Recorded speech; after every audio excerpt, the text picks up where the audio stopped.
listening to the Oral Health Podcast, of course. This is Sophie and Karen, and with it being Valentine's Day tomorrow, we are discussing date night, treating your teeth right. So, Karen, when we're talking about Valentine's Day, there's a few things that come to mind, but it's the classics like champagne, chocolates, and I thought we would have a little bit of a chat about what kind of foods that you typically eat over Valentine's Day are actually good for your teeth.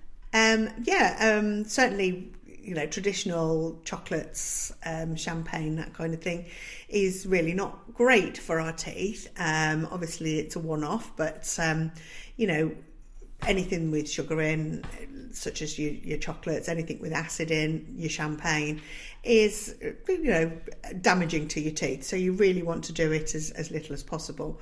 So, having an acidic drink, champagne, Prosecco, if he doesn't love you quite so much, controls that, has acid. So you're looking at acid erosion. So just be mindful. If you have had your last glass and then go to bed, don't brush your teeth immediately. You need an hour between your last sip of whatever it is you're drinking, to allow the saliva in your mouth to neutralise that acid. Otherwise, your enamel on your teeth is slightly demineralised, so it's weakened. So if you brush too soon, you will brush away the small particles of enamel that have been loosened. So please wait an hour. I would say drink it all down in one go, but that's probably not particularly friendly. Yeah, maybe not. Maybe don't down a bottle of wine. No, in not in one. No. But just be mindful that every time you have a sip, that hour is starting again. So if you're sipping all night, your teeth are under attack for a lot longer. So, have a glass and perhaps save it for the next day, and, just have it with a meal or something like that, which will help to protect your teeth. The same with your chocolates as well. Have them as, part of your pudding. Savour them. Now, what about cheese? Oh, cheese, yes. Cheese can be, maybe it's not the most romantic thing to eat, just a big stinky cheese, but... It depends what cheese it is, but... I think of, but I'm too working class for this conversation, but like a cheese board, you've got to crudité and stuff like that. Wow. It's like snacky, romantic It is snacky, foods. Yes. I have to say, I'm going to sound totally middle class here, but I have bought my husband cheese for Valentine's Day, so lots of little truckles of cheese. So I'm being tooth friendly because cheese has a neutral pH, so it will help to neutralise the acids in the mouth very, very quickly, which is why we like a cheese board after a meal, because it is much better for your teeth than having. With wine? Yeah, absolutely. But you've got to make sure that you have the cheese after the wine, not before, during. We just like it after, really. Or in the middle, I suppose you could do, which will help to neutralise in between. But cheese is very good. If you're going to the cinema's quite good for a romantic date. Popcorn's great, but we would look at having plain popcorn, salty popcorn, at a push mixed, but the sugary popcorn is not great for your teeth. Yeah, I'm a salted person, I'm going to be honest. I hate sweet popcorn. I don't think the popcorn's quite as bad as those toddler-sized fizzy drinks that you can buy. Because no one needs that much liquid for 2 hours of film watching. No, well, you'd have to keep getting up and going to the toilet, I would have thought, and you see the size of them. They're enormous, and obviously if you're having a full fat one, not only are you paying the sugar tax, because it's got a lot more sugar in it, but also that's a lot of sugar to be putting on your teeth. And when you look at a can of fizzy drink, they're 330 ml, and you're looking at 7-8 teaspoons of sugar.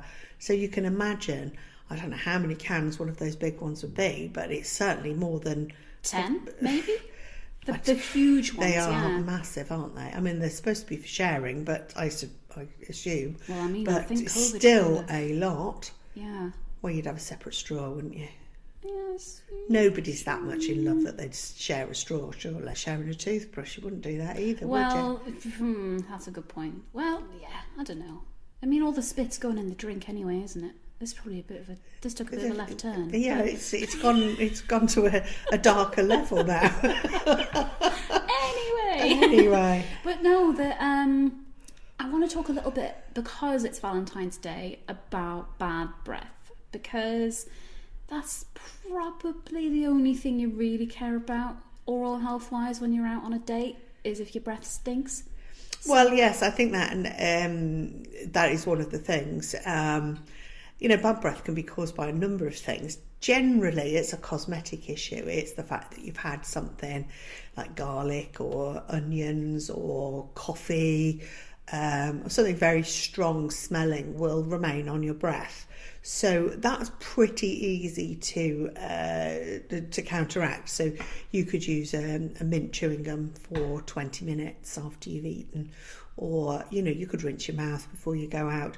Garlic does tend to linger a little bit longer, but I don't find the smell of garlic too off-putting, really. I love garlic. It's the best. I don't think garlic is too much of a sort, but obviously you have to like garlic for it to be an attractive smell. But those things are fairly easy to mask. But the other causes of bad breath, certainly gum disease, tooth decay, those things are a little bit harder because you're not going to be able to mask that.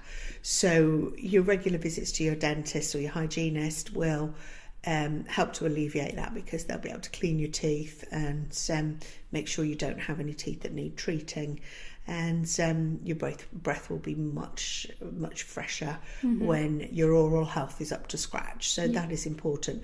There are some medical conditions that cause bad breath. Any sort of ear, nose and throat problems tend to sometimes cause bad breath when you're looking at postnasal drip. Things like tonsil stones. Stones, exactly. And acid reflux as well. So if you have acid reflux, that can cause it. So any of those, I would suggest, if you've got bad breath that goes on and you can't shift it with the chewing gums, the brushing your teeth, the mouthwashes, that you go to your doctor. So go to your dentist first, get a clean bill of health with your teeth and gums, and then go to the doctor if it doesn't work. I mean, there's a great way of testing whether your breath smells. If you lick the inside of your wrist, allow it to dry, and then smell it, because that is what your breath smells like. So if it smells fine, you can't smell anything at all, you don't have bad breath. But if you can smell something on there, then that's what other people are smelling. So there are other things. If you go to give somebody a kiss, do they turn their face away? Those kind of things are a little bit of a tell as well. If you have a very, very close friend or family member, I wouldn't suggest this on a first date, but ask them if your breath smells. You can, if you trust somebody, they will tell you the truth, and they'll do it in a way that isn't sort of hurtful, because if you to know is better than not to know, I would say. Yeah, in that sort of situation, yeah. And you're not gonna, if you're meeting up with some rando on Tinder, you're not gonna be like, oh, nice to meet you, I'm blah de blah, how does my breath smell? Like, you're gonna want to ask before you leave. Yeah, I don't think that is a swipe right kind of. Is that the right? I don't know. Oh. I don't know whether it's left or right. I was trying to be down with the kids then, but I think it's swipe right if you like them, but I may be wrong. I think you're right, yeah. So you're not swiping right on bad breath. No. Also, what I would say is, food sticking in your teeth as well, which is a real turn off.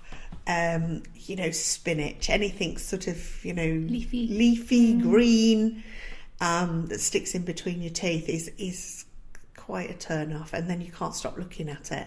If somebody's got something, you kind of go in, oh, just go like that. Yeah, just you start over. Yeah, I think you probably do. When you're watching them, you're sort of going, why don't you do that? And get it off. But yes, I think that maybe first dates is not a not a leafy vegetable kind of eating thing, or spaghetti probably, because I don't think anybody can look good eating spaghetti. No, and you end up wearing it. Yeah. Like, even if you don't spill it all over yourself, because, you know, you're not a toddler, but, like, you end up with, like, a sauce smile. Yeah. If it's, like, a really tomatoey and then it's or oily, you get, like, the lipstick outline of the sauces. And if you're not really good at winding it on a fork and a spoon, you end up sucking it in and it's slapping around your face. So that's not a great look either. So there's a few foods to avoid from the attractiveness point of view. Not necessarily healthy for your teeth, but it might be healthier for your love life if you stick to something that is more attractive to eat, maybe. That is true. Although I don't think anyone can make me give up pasta or coffee. I love coffee too much. But I think, you know, you can finish your meal with a coffee, especially if you're both having it. So that's probably what you need to do, is match with, if you're having garlic and they're having garlic, that's absolutely fine, because you won't smell it. Yeah. So it's both the same. But I don't know, do people go out on meals on first dates? I don't know. I think going out for coffee is more... Yeah. You don't want to be committed to that length of time, do you? Exactly, yeah. Yeah, especially 3 courses. That can be hard. You're not going for, like, a big slap-up meal. Like, if you've got 3 courses, you've got to get conversation for all that time. I'm waiting for the... At that. Oh. I think we do all right on our podcast, to be fair. This is true. But yes, a nice coffee, going out for coffee, obviously without any sugar in, or even tea would be much better, because tea's got fluoride, natural fluoride in the tea leaves. So as long as you're having it without sugar, it's actually really good for your teeth, and you've got some staining, but not quite as bad as coffee. So yeah, let's make a first date going out for a cup of tea. You know what? You're not having a cake with it though. You're not having a cake. No, probably yeah. Some plain popcorn or a breadstick. A right drip, but a rice cake. You could have a cheese board. Oh yeah, coffee. We're back to cheese again. It always comes back to cheese. Yeah. But I think the elephant kind of in the room with Valentines is safe sex, to come out with it. So we talk a lot about HPV, and it's spread when you're meeting new people, and you're at much more risk of that. So we need to slip in some safe sex messaging there, because you can't talk about Valentine's Day and not discuss it. It seems a bit... Yeah, we're farther away than from the first date now, obviously. So we've got used to all of their foibles, and we've not had any spinach in our teeth, and you've had your cheese and your coffee. Yeah, had cheese, coffee. We've got a bit further. So yes, it is important, because HPV is the human papillomavirus, which causes cervical cancer, but it also causes oral cancer, mouth cancer. So we have to look at the number of partners that we have and try and keep them to a minimum. Practice safe sex is obviously good for every part of it, but obviously your mouth. The HPV is passed through oral sex. So again, practice safe sex with that, as again try to minimise the number of partners you have. We're looking at a generation now where the majority of girls have been vaccinated. The HPV vaccine is given in schools in year 7, year 8, before the children are sexually active. We did have a campaign a couple of years ago, which thankfully was successful, called Jabs for Boys, because boys were not being given the HPV vaccine because they don't have a cervix. However, they have a mouth. And, once it was realised that this HPV that causes cancer, it's HPV 16 and 18 are the actual numbers of the virus that cause the cancers. So that can be passed from somebody who is not vaccinated to a male or male sex, it can be passed by lots of different connotations of relationships.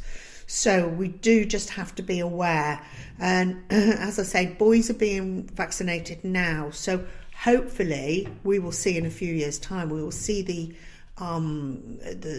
rise that's happening at the moment of mouth cancer caused by HPV dropping the same way as cervical cancer rates have dropped. Yeah. I mean, they're down like 90%, which is absolutely phenomenal and brilliant. But we need to see mouth cancers caused by HPV dropping at the same rate, because year on year they are rising at the moment. And, you know, hopefully there will be a peak, and then it will start coming down again as more and more boys take up the vaccination. Unfortunately, during COVID, obviously the children weren't at school, so they're a little bit behind on the programme. So the vaccinations have dropped massively over the last couple of years. So we're kind of on catch up again. And we have found there is a thing called vaccine fatigue. Oh, yeah. Where, because we've had a lot of vaccinations over the last 2 years with COVID and COVID boosters and, you know, et cetera, I mean, some people are on 5 injections now, which are obviously really, really important. But, you know, I think people are getting to a point where they say, wow, we've had so many, we don't want to have any more. Yeah. But it is still really, really important that if your young person is offered that vaccine, please take it up. I mean, there are some medical conditions that you can't have it, which is fair like enough. Allergies to eggs. That's right. Yeah. It's one of those things, right? You won't always know you have it, but everyone is exposed to it, and especially in intimate situations. I mean, that's how it's spread, which is why we're talking about it. It's if you can prevent yourself getting it, fab. But you could have it and not even know it, and then give it to someone. Yes, which is you know, the same with many STIs. But, yeah, you know. It's less easily treated than other STIs, and mouth cancer is, you know, it kills nearly 4,000 people a year. There are nearly 9,000 new cases a year. So we're looking, as I say, at a rise of the cause of these mouth cancers being HPV, and that is something that we hadn't seen a few years ago, and it is on the rise. But a lot of people don't realise how you can pass this on, and you know, practicing safe sex and, as I say, limiting your partners is one way of doing it. And I think we, you know, as time goes on, we get more used to talking about these things, and it doesn't seem such a, you know, like snigger into our sleeve kind of conversation, which can be difficult to at adults the start. About it. Absolutely. And I don't think there's anything else for us to discuss about Valentine's Day in particular, but you know, if you haven't got a date, then go treat yourself to some plain popcorn and cheese. I don't know what the takeaway is crying over a sad film all on your own.